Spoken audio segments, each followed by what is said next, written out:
good afternoon, good evening, depending upon where you're joining us. We're delighted to have you with us today for our masterclass series dedicated to workforce efficiencies and safety, brought to you by Kerber Supply Chain. I'm your host, Tom Goldsby, and today's session is titled Digital Twins, Increasing Efficiencies in Your Warehouse.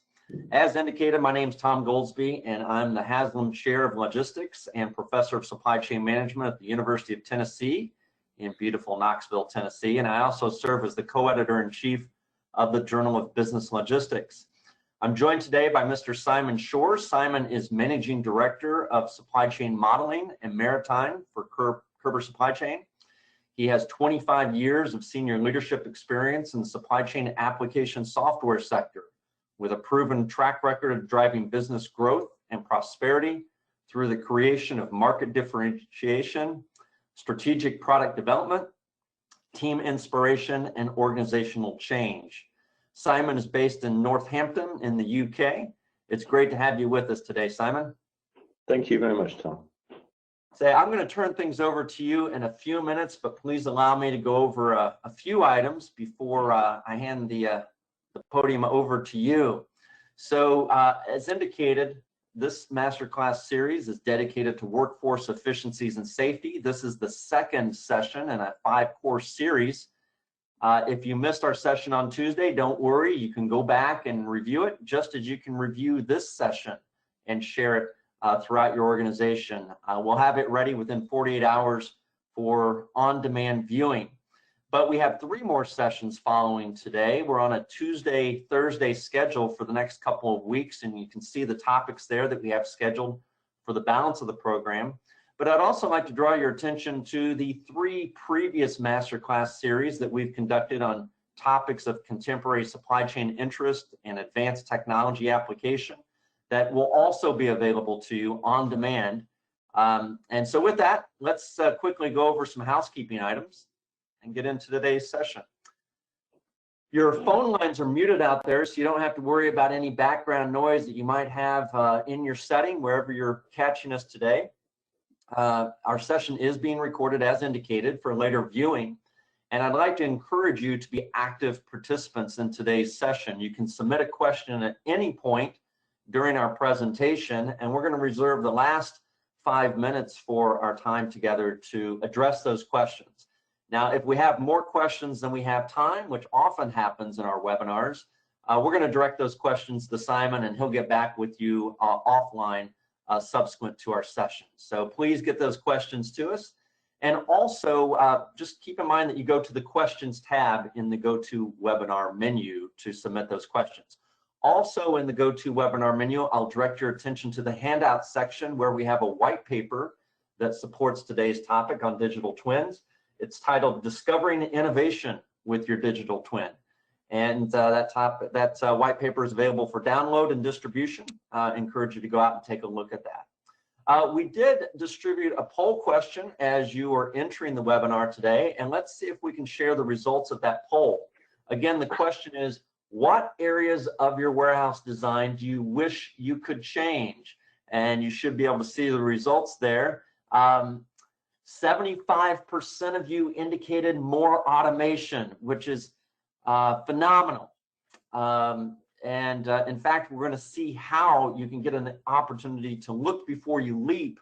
If you've not yet automated your distribution operations, digital twinning can be a great way to get a glimpse of what that could look like. 17% of you indicated 3 different responses. More dock doors, which I hear that quite often. Once a facility is built, it's really hard to add dock doors. And so I often hear people talk about that being the bottleneck in many distribution operations. And similarly, just wanting the building to be bigger. 17% of you indicated that. And then another 17% indicated others. So perhaps we can speculate as to what those other dimensions or capacities might be that you'd like to have in your warehouse design. And then finally, 8% of you said higher ceilings. Again, that's a really difficult thing to alter once you've built the facility. So that's some really good input for Simon and myself as we go into our topic. So thanks for sharing those perspectives. As I thought about framing the topic of digital twinning, I thought that I might start off first with the notion of twinning. And I have to admit, I'm a space geek, and I get really excited, particularly about the history of space exploration. And one of the most famous instances of space exploration was an unsuccessful mission, that of Apollo 13. And it's hard to believe, but 25 years ago, Tom Hanks helped to bring the story of Apollo 13 to the big screen. And in that movie, it depicted, actor Gary Sinise depicted astronaut Ken Mattingly, who was left behind on that mission. At the time, he was very upset about not being able to go to the moon in 1970. And but meanwhile, he stayed behind and became instrumental in ensuring the safe return of the 3 astronauts that did head off on that ill-fated mission that experienced an explosion of the spacecraft, and they had to figure out how to save, how to reserve oxygen and also save energy such that those astronauts could get back. Well, the way they did it was Ken went into the simulator that was used throughout the training for that mission and other Apollo missions, and he was able to figure out how to re-engineer the oxygen filtration system and how to save enough energy so that life support systems could remain active in the lunar module. And I think that's just a really neat example of twinning in a physical sense with some digital elements, certainly, but just how we were able to experiment on the ground such that those astronauts could safely get back to Earth. So let's take this premise to the notion of digital twinning here in the 2020s. And this is where we obviously bring a digital electronic component to twinning. We build a model that is realistic. It captures a physical object or system like a warehouse and its operations. And then if we can infuse that model with Internet of Things, devices that are connected via IoT and other sources of near real-time data, and then incorporate things like machine learning and artificial intelligence, the digital twin acts as what I call a hyperdynamic simulation of reality. And the digital twin affords risk-free experimentation, just as astronaut Ken Mattingly was able to conduct that work back at Kennedy Space Center in Florida that saved the lives of those astronauts. We're able to do some look before you leap experimentation. And what Simon's going to go into here in a moment is how we might deploy that capability within the 4 walls of our distribution operations as well as beyond the 4 walls.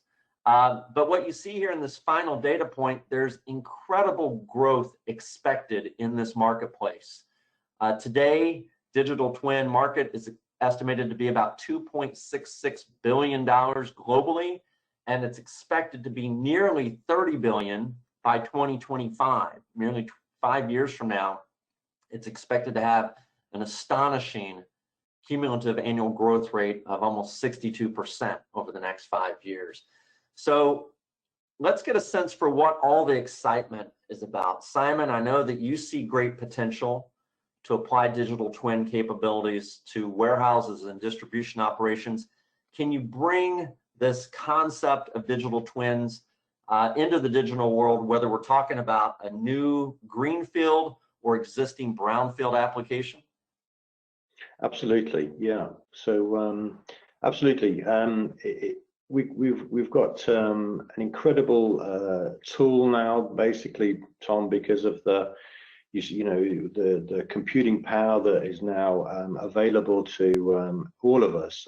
You started very nicely talking about NASA, and of course an example of where computing power has really been deployed at the very forefront of technology. And I suppose my mission today is to really help people understand that they can now actually access and do some of the things which previously was very prohibitive to them.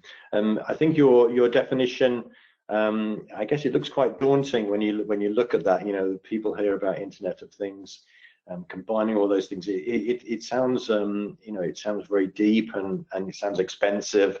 It sounds time consuming. So I'd like to, spend this time to paint a picture about, specifically about a warehouse digital twin, my experience in terms of how people can go about using this to the benefit of their warehouse. And so I'm going to take you through some of the points that I hope you will find interesting. Just before we sort of move on, I just wanted to make a quick comment, Tom, on the survey, which was interesting there, because there was a survey done by the Warehouse Research Council, and clearly at that point in time, the docs were, there was 57% of people came back and said, out of 140, that was the area that was pinching them.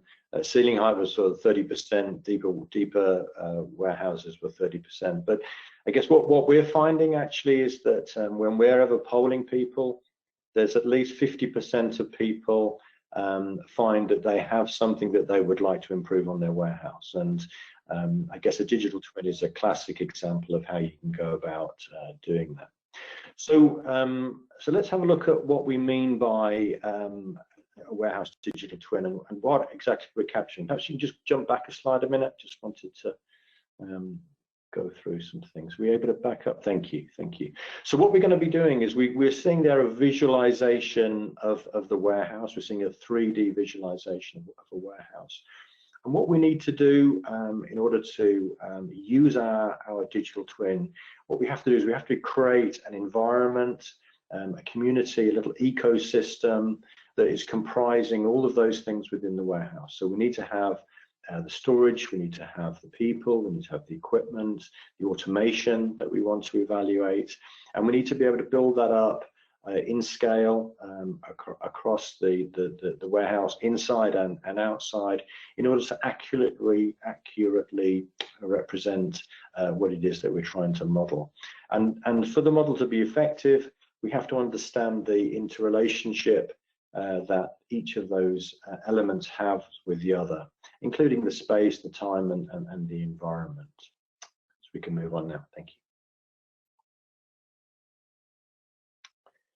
So when do you use a digital twin? So quite clearly, when you're looking to make investments, and it sounds like the majority of you there are considering investments, particularly into automation, and perhaps fortunately, I've got some automated storage equipment illustrated there in our model.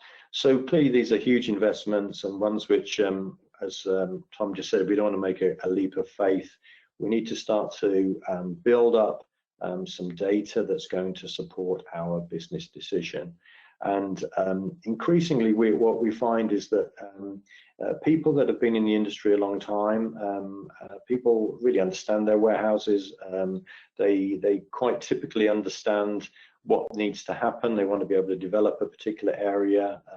They may understand the shortcomings, but what they don't necessarily have to their hand is all of the data that they need to be able to build a business case to really substantiate that feeling that they have and win approval for investment. So the sorts of projects that we tend to get involved with when we think about digital twins would be identifying the best warehouse design quite clearly, and that could be from building a new warehouse through to upgrading existing warehouses. Perhaps looking to increase efficiency, drive more strategy in terms of being able to do more with less, to maybe get more out of the space. All of those typical things that you would look to explore, you ultimately can explore using a digital twin. Let me go to the next slide, please. So how do you go about using a digital twin to drive efficiency, and accepting the fact that we can digitally represent that warehouse? What are we actually going to do with it? So in Tom's example, we were looking there very much at a machine, and I've already told you that we're looking to move that machine into more of the more than moving machinery. We're putting people and we're putting processes there. But it doesn't. But a digital twin can act in different particular modes. So we can look at a particular horizon. So we could look at yesterday, and we could look to see what was happening yesterday. Maybe we would like to take the data that we have out of our warehouse management system. We might want to run that through the model, and we might want to learn what it was that was necessarily happening there. Equally, we might want to look and monitor today's activities. So we may be interested in the people. We may be looking at the picking, and we may be looking to see how effective our operational team is, maybe how effectively we've released those orders, that pick wave into the warehouse, or looking at the design. And just looking here, we've got a little heat map where we're showing the points where people are visiting, the locations, pick locations, which are being hit most often. So that monitoring, again, that could come back through using emulation. So we could be using the emulation functionality within a digital twin in order to model and get sensor information of the performance of particular equipment. And maybe we would be wanting to just see the natural efficiency of a particular conveyor belt. We may be looking at the ISRS. Maybe we're getting seeing some wear on particular components. So there's a lot of things that we could analyze if we wanted to within the digital twin, but it doesn't mean that necessarily we need to go to that extent. And particularly when we're looking at modeling and evaluating automation, for example, automation tends to be commissioned and designed using emulation, where we're trying to understand what the inputs and outputs are. But when we're looking at actually incorporating that automation within our warehouse, that's when we're starting to look at all of those interacting parts which have to go and feed the conveyors or automation systems, and equally take product off the automation. So we have to understand all of the different component parts. And this is really where simulation comes into play, where we're no longer taking the data that we've got that's driving today, but we're extrapolating that into the future. And we're then running that data through the model in order to see how our warehouse will react in time, real time, in regards to that future event that we want to anticipate, that future piece of equipment that we want to evaluate. So that's typically the approach we're looking to take. Maybe we can go on to the next slide, please. So having built our model, having understood the fact that we want to drive efficiency, maybe accepting the fact that we're now looking to perhaps put, let's say, 10% more through the facility, we need to start to uncover those things which are the limiting factors that are bearing down upon us, preventing us achieve the performance that we need. So we're looking to uncover each of those particular problems and then look to see how we can address them. So I think the first point, which is really important actually, is that when we talk about warehouses, and we tend to sort of think about the inner inside the four walls of the warehouse, it's very important that we also consider the outside, because the outside, the yard area, can impact that. And we've got some examples here where our model is taking data. I appreciate you can't see those graphs very well. We're going to have a look at another one in a second, but we can just sort of show the data that we're taking in. So we're looking at the gatehouse activity. There may be tails backs onto a road. That may give us some safety issues, for example. There may be insufficient parking spaces within the yard. There may be just general congestion there that we need to deal with, or indeed the number of docks that we've got. So we know that 17% of you are looking and believe you've got an issue there in terms of the utilization. Again, we need to understand that we're balancing all of these particular factors. Maybe move on, please. So here we've got, again, I'll talk you through it if you can't quite see on the screen, but what we're looking at here is a simulation, and we're looking at the data that simulation is bringing back to us. So the simulation, first of all, you can see that it's running across 7 days. So we've got an example here where we've got 5 data points. So clearly this warehouse is operating 5 days a week. And we're looking to see across each of those 7 days, the amount of queuing time that vehicles are incurring within that yard. So you can see here that the performance is pretty poor actually. We can see that on some days there's more congestion than other days. And we can also see within a particular time period that, for example, from 9 o'clock to 11 o'clock, those seem to be our peak time. So what does that mean? It means that, you know, as our warehouse team, our design team, that we can think that there's clearly an issue here that we need to start to address. And we can once we address that, we can put that into the model and see what effects that takes. So next slide, please. Again, so we're now moving inside the warehouse. So we're looking here at a marshalling area. You see the products which are loading up there. They're stacking up. They're being picked. They're ready to go out that dock door. And we see we've got quite a lot of congestion there. So visually, clearly, we can see that as we walk through the warehouse. We can identify problems, but what we may not have is the actual data that's really driving that to understand whether that is an event that occurs very often or not. So I've got some graphs here that again show you some of the data points that we can use our digital twin in order to expose that data to us, so that we can start to really address the problem. So we can see we've got path congestion, so the movement of ourselves around the facility, and we've got marshalling area information, which we'll have a look at in a second, and we've got storage utilization, so we can see how well or otherwise we're utilizing the allocated areas within the particular warehouse. Maybe you can drop on to the next slide, please. So here, clearly this graph doesn't represent the picture, but again, maybe you can't see quite clearly enough. But what this is showing us is that within that marshalling area, through the course of the time that we've simulated, that we're using a maximum of 60% of that particular capacity, and sometimes it may be more averaging more perhaps 45% of that particular area.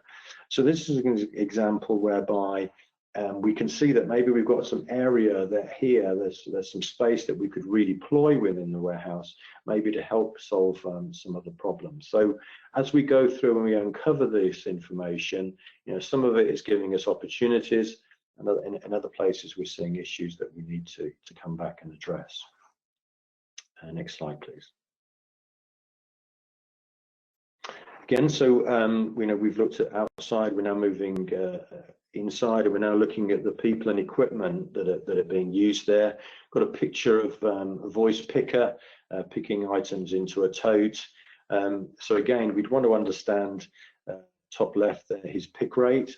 So clearly, if we're driving efficiency, we want to understand you know, how many units per hour these operators are picking at, and the model will be able to give us that.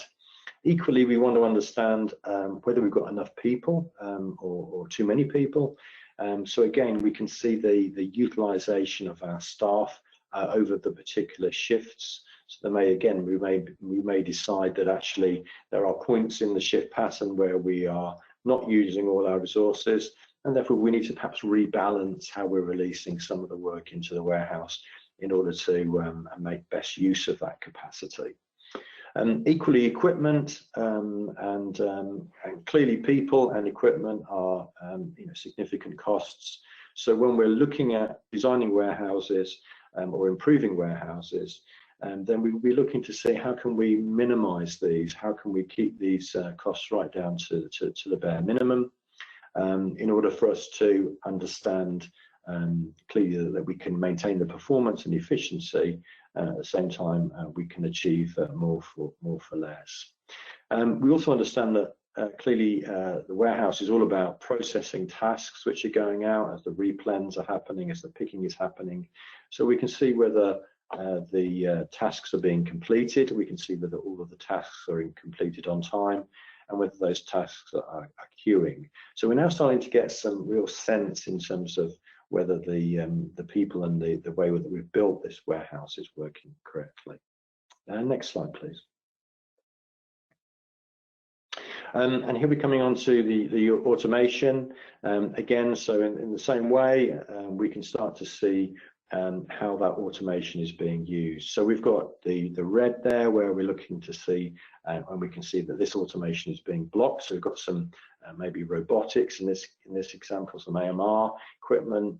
We can see this being charging on the batteries for the yellow element, and the green element we can see is when it's actually being used and working. So we can start to see, if we were looking to bring in, for example, AMRs into our facility, we can start to see how many we would need, and we could start to see whether our layout was complementing them or not, sheerly by the virtue of whether we're creating a lot of blocks for them and we're not really getting their true performance. So these are the ways that we can go about analyzing. Next slide, please. And then in summary, what we're looking at here is, again, looking at the inbound flows and outbound flows. And I think the thing that I'd really like to show you, where you can really start to get to grips with the data that you're being given here, we can see that the model is telling us that 6% of the vehicles left late, and they left late on average 17 minutes average delay. Worst case was 21 minutes.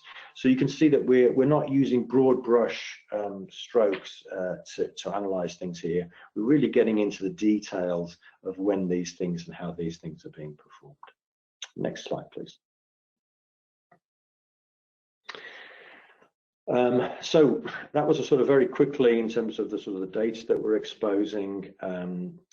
We can do this very simply. The activities of creating a twin require you to draw a facility, configure the facility, put in the resources that are needed, add inbound and outbound demands, and then simulate it and run it. And clearly you need some software that's going to be able to do that for you, and ideally software that means that you as operators, as warehouse personnel, have the ability to drive and build that model and test your own ideas out.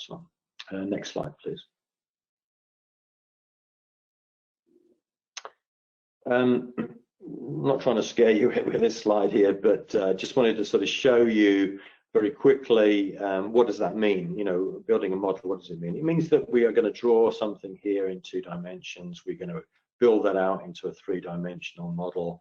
We're going to be able to add different processes, so we can see these different blocks represent different processes, and we're going to link them through the warehouse in terms of showing the flow of material that's moving through. So, you know, these are very intuitive tools that are now available for us all to use and improve our businesses. Next slide, please. So I think that was a sort of a very quick run through what our subject was today in terms of building a digital twin. You can see hopefully that by investing time and circa sort of 30 days there as projects go into building out your operation and being able to model all of the different elements of it, you can then successfully strategize and evaluate different decisions of investment, be it, you know, if I want to add an extra dock door, where do I put it? If I want to go down a route of automation, how do I go about putting that in? Where do I put it within the facility? Does it interact well with all of the other elements around it? And it enables us to test all of these things in a very safe environment. It's a very accurate environment, and ultimately gives us all of the data that we need to go back to the board in order to put our business case. Tom, I think I probably could go on for longer, but I think given the time, hopefully we can, I think perhaps appropriately bring it to a close. Absolutely. Well, thank you very much, Simon. Great observations. Thanks for bringing me up to speed on digital twins and how they find application in the warehouse. And we are